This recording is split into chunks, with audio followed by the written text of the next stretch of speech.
सद्गुरुवे नमः। भक्तजनों को मेरा हार्दिक नमन।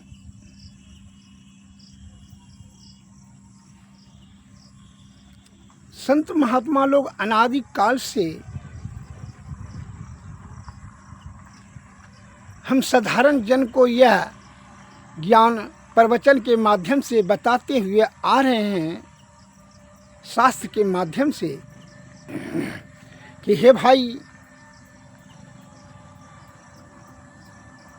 यह तन प्रकृति को बड़ा बनाने में जतन लगा है। बड़ी कृपा कर करके उन्होंने माँ के गर्भपिंड में इसकी संरचना की है। 5 तत्व 25 प्रकृति 14 इंद्रियां सप्त धातु दे करके इसको बड़ा समय दिया, आयु दिया कि भाई ये जीवात्मा को आप यह तन से आप परब्रह्म की ओर जीवात्मा को लेकर के चले जाएं, जो कि आपका मुक्ति हो जाएगा। आप किसी भिखारी पर दया कर करके उसको भिक्षा देते हैं कि नहीं भाई, इसका भाई जीव को भोजन इसको प्राप्त हो जाएगा। वहाँ दया की भाव, उसी प्रकार परमपिता परमेश्वर का ये सृष्टि की जो है पूर्ण संरचना उनकी ही है। इसलिए उन्होंने यह पीव पर दया कर करके इसमें जीव दिया, इसमें जो है तत्व दिया, और इसमें समय दे करके, आयु रूपी दे करके समय इनको एक अवसर दिया। इसलिए संत वाणी में आया है शब्द, आवत अवसर अति कठिनाई, राव में कृपा विनु आई न जाई। यह अवसर बड़ा कठिन से प्राप्त हुआ है, और इस अवसर को आप व्यर्थ में ही विषया आसक्त होकर करके काम, क्रोध, मद, लोभ, तृष्णा, भय, ईर्षा, राग, द्वेष, इस सब में आप लिप्त होकर करके ये अपनी आयु को ही आप गंवा देते हैं। एक उलझन को समेटते समेटते दूसरा उलझन आकर के तैयार होता है। अरे इस सभी उलझन को आप जो है से निवृत्ति पाओ। निवृत्ति कैसे होगा? मन पर ही तू नियंत्रण कर। मन नियंत्रण कर। मन और अहंकार बड़ा जो है यह आपके दुर्गति करा देगा। इसकी गति जो है हमेशा अधपतन की ओर, विषय की ओर ये ही जाता है। इसका दूसरा इधर ऊपर बढ़ने का इसका क्या है? इसमें गुणे नहीं है।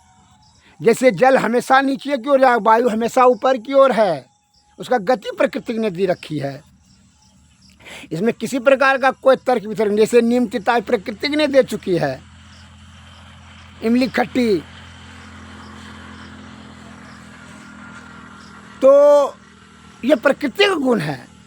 ईख है मीठी, ये प्रकृति का गुण है। इसमें आप तर्क वितर्क नहीं कीजिए। तो यह जीव आत्मा के साथ में जो है चित्त और बुद्धि दोनों दिया है। इसी दोनों का जो है सहारा के माध्यम से आप इसको ऊपर की ओर ले जाइए, ब्रह्म की ओर। यह गुरु ही आपको मार्गदर्शन करेंगे, बताएंगे। अन्य तो जो है यह मन और अहंकार के विषय में लिप्त होकर करके आप जो है इसका कीमती समय को बिता रहे हैं, अपने आयु को छीन कर देते हैं। मैं बता रहा हूँ कि आप लौकिक दृष्टि से भी आप परीक्षण कर सकते हैं। मैं एक लघु कथा बताना चाहता हूँ। एक बाजार में सेठ जी का मृत्यु हुआ, तो बेस्या अपने नौड़ी से, बाजार की जो फेमस बेस्या थी, वो सुंदरी थी, वो अच्छा धन संचय कर ली थी, जमा कर लिया था। नौकरानी चौकरानी भी रखती थी। वह अपनी नौकरानी से वह बेस्या ने बोलती है कि जा कर के देखो तो ये सेठ जी जो मरा बाजार का, वह स्वर्ग गया कि नरक। यह जोर आवाज़ से बोली। तो उन नौकरानी चली गई बाजार में वहाँ देखने के लिए सेठ जी को। इधर जो है महात्मा जी जा रहे थे वही रास्ते से। यह आवाज़ सुन कर करके महात्मा जी को बड़ा आश्चर्य हुआ। तो उन्होंने कहा कि भाई, हम इतना दिन से तपस्या कर रहे हैं, भजन सत्संग कर रहे हैं, लेकिन कौन स्वर्ग जाता है कौन नरक जाता है ये बात का हमको ज्ञान नहीं, वेश्या को कैसे ज्ञान हो गया। बड़ा इसका मस्तिष्क से संशय में चला गया कि अब इसका संशय का समाधान करिए लेते हैं। उस वक्त चाहते हुए वेश्या के वहाँ महल में उस साधु पहुँचे और वेश्या से पूछे कि मैडम जी एक बात मैं पूछ सकता हूँ? हाँ पूछिए, क्या है साधु महाराज? क्योंकि यह बात आप कैसे जान लेते हैं कि वह स्वर्ग गया कि नरक गया? क्योंकि अच्छा ठीक है, रुक जाइए, बैठ जाइए, हम इसका जवाब दे देते हैं ना।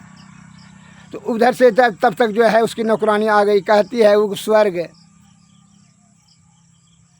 सेठ जी नरक गया है। तो कहती है ये कैसे आप जान लिए? आपकी नौकरानी भी जानती है बात को।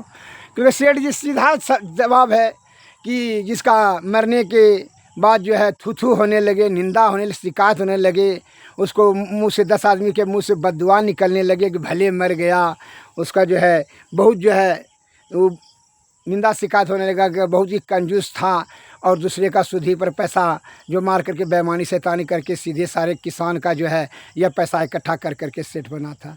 यह गाली भले मर गया, ये बहुत हरामी था, बहुत बेईमान था। यह समझ लीजिए कि वह जो है बददुआ देने लगा, 10 आदमी समझ लियो नरक गया। अब एक ठो जो है वो सत्संग भजन करता था, एक किसान था सीधे सरल, उसकी मृत्यु हो गई। उसको जाकर के पूछा तो उसका बड़ी प्रशंसा करा, बड़ा सरल सीधा किसान था, बड़ा सज्जन था और दिन रहता तो बड़ा बढ़िया से खेती करता था। उसका प्रशंसा किया तो समझिए वो स्वर्ग गया। तो अच्छा, निंदा और प्रशंसा से ही जान लेते हैं। क्योंकि जी अच्छा। तो देखिए कहने का तात्पर्य है आपका सद्गुण जो है खुशबू के भांति फैलेगा और दुर्गुण भी जो है फैलेगा। तो दुर्गुण से नाक सिकोड़ लेगा सूंघने वाला और उसको बड़ी उसको घृणा होगी, जिसके कारण से प्राकृतिक रूप से आपका बददुआ निकलेगा और जो इसका सद्गुण रहेगा बड़ी खुशबू होगा, सद्गुण की खुशबू प्राप्त होगा तो उससे आशीर्वाद निकलेगा। जान लीजिए, अतः कोई भी ऐसा कुकर्म या कुकार्य न करें जो कि दूसरे को कष्ट हो, ये बात का ध्यान रखें। जीव को उपार्जन करने के लिए कर्म करना दृढ़ संकल्प से, निष्कपट और निश्चल भावना से, और अधिक संयोजन करने के चक्कर में आप क्या करते हैं कि कुकर्म के रास्ते से भी गलत सलत रास्ते को अपना कर करके धन ज़्यादा से ज़्यादा जमा करते, जिसके कारण से वह आपको अधोगति की ओर लेकर चला जाता है। विषय में पूर्ण रूप से आसक्त होकर करके आपकी दुर्गति निश्चित हो जाती है। अतः विषया आसक्त होकर करके आप जो है आयु को छिन्न कर देते हैं और पाप के दलदल में फंस जाते हैं। अब वही पाप का जो है ना भोग करने के लिए भोगते भोगते जो है ना यह जीवात्मा को बहुत अनादिकाल से जो है ये जोनी में भटकना पड़ता है। अतः ऐसा कोई भी कार्य न करें। और ज्ञान का भाव, यह ज्ञान की प्राप्ति आप सद्गुरु के सत्संग भजन में ही प्राप्त होगा। एक मैं बताता हूँ कि जब सद्गुरु कैसे, मान लीजिए कैसे ज्ञान जब प्राप्त आपको कहाँ से होगा। जैसे कि हीरा का परख कौन करेगा, कीमत कौन देगा? कोई जौहरी, कोई मूर्ख गंवार आदमी तो हीरा का दूध पत्थर में। एक धोबी था, वो गधा चराने के लिए गया था, तो वहाँ देखा कि एक चमकीला वस्तु पहाड़ी क्षेत्र गया था, तो वहाँ देखा कि चमक रहा था। उसने लाठी से ऐसे खोदा धरती को, लाठी से भी मारा, फिर उंगली से ऐसे मारा, लात से मारा, तब वो खोद करके निकाला बड़ा चमकीला वस्तु है, 3-4 पोस्ट निकाला जो है। उस सबको तो जो है फेंक दिया। एक ठो बढ़िया लगा देखने में, तो कहा कि एक ठो गधवा के गला में दे दिया। वो जब गधवा के गला में दे दिया तो बड़ा चमक रहा था। तो जो एक जौहरी उधर से बाज़ार से जब शाम को गधवा चला कर आ रहा था, तो उसने देखा तो उसके चमक से आँख चौंधा गया। तो जौहरी ने समझ लिया कि तो हीरा है। वो सट कर करके बड़ी चापलूसी से क्या करता है, वह बिना बताए कि बहुत कीमती चीज़ है, वह क्या कहता है कि यह बेचेगा 5 रुपया में ये पत्थर को, जो गधवा के गले में। तो जो धोबिया है मूर्ख था बेचारा, 5 रुपया का नाम सुन के बहुत खुश हुआ और कहा कि हाँ बेचेंगे, काहे नहीं, लीजिए। बस जो है वो जैसे लिया हीरा, और जो है हीरा वो गिर करके 1000 टुकड़ा में बट गया। उसका मूल कारण हीरा ने कहा, अरे वो तो अनजान में बेचारा था, वह मूर्ख सीधे सरल था। वह क्या किया कि जो है हमको लाठी भी मारा, पैर से भी मारा, लेकिन फिर भी जो है वो बेचारा अनजान था, उसका गलती तो क्षमा योग्य था। लेकिन तुम तो जानबूझ करके, जब जानते हो हमका करोड़ों रुपया का कीमत है, तो तुम जो है इसको 5 रुपया में लिया, ये तो हमारा भारी अपमान किया। इसीलिए यही दुख से हमारा विदीर्ण हो गया कलेजा और हम फट गए। इसका अब जो है कीमत नहीं रहेगा। अतः मेरा कहने का भाव यह है, यह कहानी से ज्ञान यह मिलता है कि जो जानबूझ करके गलती करेंगे, जो अनजान में गलती होता है तो वह तो है क्षम के योग है, क्षमा के योग है। लेकिन जानबूझ करके जो गलती करेंगे, जानबूझे जो कर रही ढिठाई, अतः कर मौत लिखा है भाई। जानबूझ करके जो गलती करेंगे उसको तो दंड अवश्य मिलेगा।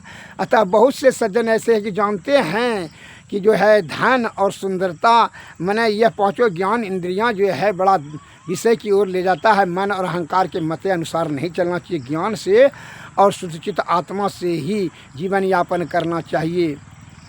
लेकिन जो जानबूझ करके के लालच में, वासना में फंस जाएगा, उसकी दुर्गति तो निश्चित है, उसके अनुरूप उसको फल मिलेगा। और अनजान आदमी को जो है वह क्षमा का योग होता है। अतः जानबूझ करके गलती न करें। कहा है कि बड़े भाग्य मानुष तन पावा, असुर दुर्लभ सद ग्रंथ ही गावा, यतनि साधन मोक्ष के द्वारा, यही पायन परलोक सुधारा। हे भाई, यह अनमोल जीवन मिला है, यह साधन है, मोक्ष का साधन शरीर है। इसको व्यर्थ में न गमावें, विषया आसक्ति में विषय में ही पढ़ करके इसकी जीवन लीला को समाप्त न करें। विषय अर्थात विष सबसे निकला है, अर्थात दुख। यह विषय जितनी भी है यह दुख का ही कारण है। विषय से ऊपर ही ईश्वर है, और ईश्वर में जीवात्मा को जब मिल जाएगा तो फिर जो है ये 84 लाख योनि से वह उन्मुक्त हो जाएंगे, तो फिर जो है जय जयकार हो जाएगा। इसके लिए सदगुरु के शरण में जाना अति अनिवार्य है। शुद्ध चित्त आत्मा से सतोगुण में रहे, सदाचार का पालन करते हुए सदगुरु का शरण जाए, सत्संग भजन में जाए, आपका कल्याण और परम कल्याण होगा गुरु की कृपा से ही। उन्होंने मार्ग आपको प्रशस्त करेंगे, युक्ति बताएंगे, भक्ति, भक्ति से तम मुक्ति। जय हिंद, जय भारत।